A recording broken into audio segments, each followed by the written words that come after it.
এই হিন্দু ছেলেটি আজ বাংলাদেশকে বাঁচিয়েছে পাকিস্তানের হাত থেকে।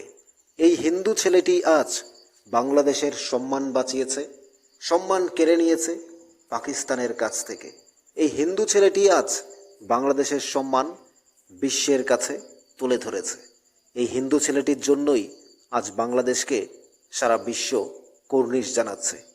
আর এই হিন্দু ছেলেটি, যার নাম লিটন দাস, পাকিস্তানের সাথে সেঞ্চুরি করে যখন ২৬ রানে বাংলাদেশের ৬ উইকেট চলে যায়, তখনই এই হিন্দু ছেলেটি লিটন দাস তিনি সেঞ্চুরি করে বাংলাদেশকে পাকিস্তানের সাথে জেতার পথে এগিয়ে নিয়ে যায়।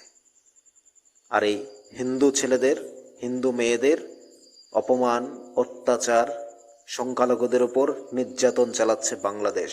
আর এই বাংলাদেশে থেকেই বাংলাদেশ ক্রিকেট খেলে, বাংলাদেশের ক্রিকেট টিমেই লিটন তার মেধা, যোগ্যতা দিয়ে জায়গা করে নিয়ে আজ পাকিস্তানের সাথে, পাকিস্তানের বোলারদের সামনে চোখে চোখ রেখে তিনি বাংলাদেশের হয়ে ব্যাটিং করে সেঞ্চুরি করে যখন বাংলাদেশের ২৬ রানে ৬ উইকেট চলে যায়, তখন লিটন দাঁড়িয়ে থাকে বাংলাদেশের হয়ে পাকিস্তানের প্রাচীর। এই বাংলাদেশকে বিশ্বসেরা সম্মান দিয়েছে আজ, যে বিশ্ব আজ বাংলাদেশকে বলছে সাবাস বাংলাদেশ। পাকিস্তানের সাথে অনবদ্য সেঞ্চুরি করে, যে ২৬ রানে ৬ উইকেট ছিল না বাংলাদেশের, তখন ভাবছিল বাংলাদেশ কি ৫০ রান করতে পারবে, সেখান থেকে ২৬২ রানে নিয়ে যায় সেই লিটনের সেঞ্চুরিতে।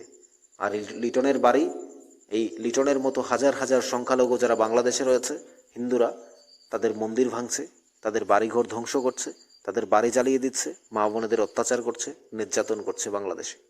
আর এই বাংলাদেশে থেকেই এই বাংলাদেশের ক্রিকেট টিমের হয়ে পাকিস্তানের সাথে চোখে চোখ রেখে সে বাংলাদেশের সম্মান বাঁচিয়েছে লিটন। আর এই লিটনদের বাড়িঘর পুড়ছে, লিটনদের মা বোনেদের অত্যাচার করছে, নির্যাতন চালাচ্ছে বাংলাদেশে এই লিটন দাসের মতো হিন্দু পরিবারদের উপর।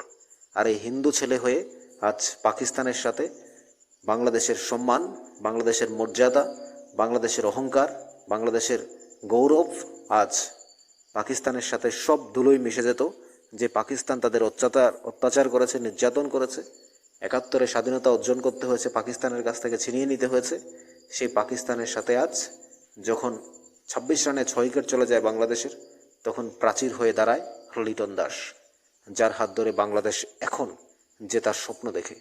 এখন বাংলাদেশ যাকে, যে লিটনের জন্যই বাংলাদেশকে আজ সবাই বলছে সাবাস বাংলাদেশ, সবাই সম্মান করছে, যে লিটনের জন্য সে লিটনদের বাড়িঘর পুড়ছে, লিটনদের মা বোনেরা অত্যাচারিত হচ্ছে, নির্যাতিত হচ্ছে বাংলাদেশে, হিন্দুদের ওপর আঘাত হানছে, একের পর এক মন্দির ধ্বংসযজ্ঞ চালাচ্ছে, ধ্বংস করছে মন্দিরে, অত্যাচার হচ্ছে, লুটপাট চলছে, যে হিন্দুদের ওপর নিয়মিত অত্যাচার চালাচ্ছে, সেই হিন্দুর ছেলে হয়ে, সে সংখ্যালঘুর ছেলে হয়ে এই লিটন বাংলাদেশের সম্মান আজ দেখিয়েছে, বাংলাদেশকে বিশ্ব ক্রিকেটে আরও একবার পরিচয় করে দিয়েছে।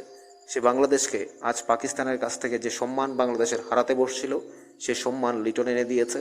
লিটনের অনবদ্য সেঞ্চুরি এই বাংলাদেশকে আজ জয়ের স্বপ্ন দেখাচ্ছে টেস্টে। সেই হিন্দুদের বাড়িঘর পুড়ছে বাংলাদেশে, জ্বলছে বাংলাদেশে হিন্দুদের বাড়িঘর, অত্যাচারিত হচ্ছে মা বোনেরা, মন্দিরগুলো ধ্বংস হচ্ছে। সেই জায়গা থেকে লিটনের মতো এই লিটন দাস, যিনি হিন্দুর ছেলে, সেই ছেলেটি আজ বাংলাদেশকে বাঁচালো পাকিস্তানের হাত থেকে। আজ বাংলাদেশের হয়ে যে সম্মান তিনি অর্জন করেছেন, যে বাংলাদেশকে বিশ্ববাসীর কাছে আরও একবার পরিচয় করে দিলেন, কেন বাংলাদেশ টেস্ট খেলতে ইচ্ছুক, কেন টেস্ট খেলতে পারে, তাই লিটনের জন্যই। কিন্তু তাকে হয়তো ২ দিন পরে আবার ছুঁড়ে ফেলে দেবে।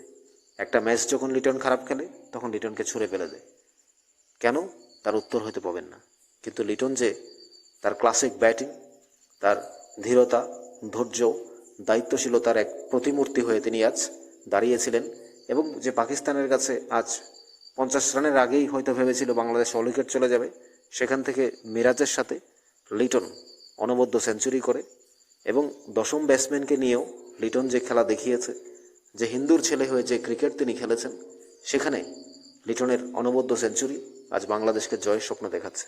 আর অথচ এই হিন্দুদের বাড়িঘর পুড়ছে, মা বোনেরা অত্যাচারিত হচ্ছে, বাড়িঘর জ্বলছে, মন্দির ধ্বংস হচ্ছে। ক্রিকেটে হিন্দু মুসলিম বুদ্ধ খ্রিস্টান সবই এক, সবাই খেলে দেশের জন্য।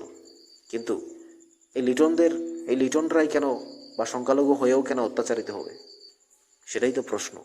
আর এই হিন্দু ছেলেটাই আজ সম্মান বাঁচিয়েছে। কি মনে হয় জানাবেন কমেন্টস বক্সে। থাকুন নিউজ ত্রিপুরা 1 চ্যানেলের সাথে।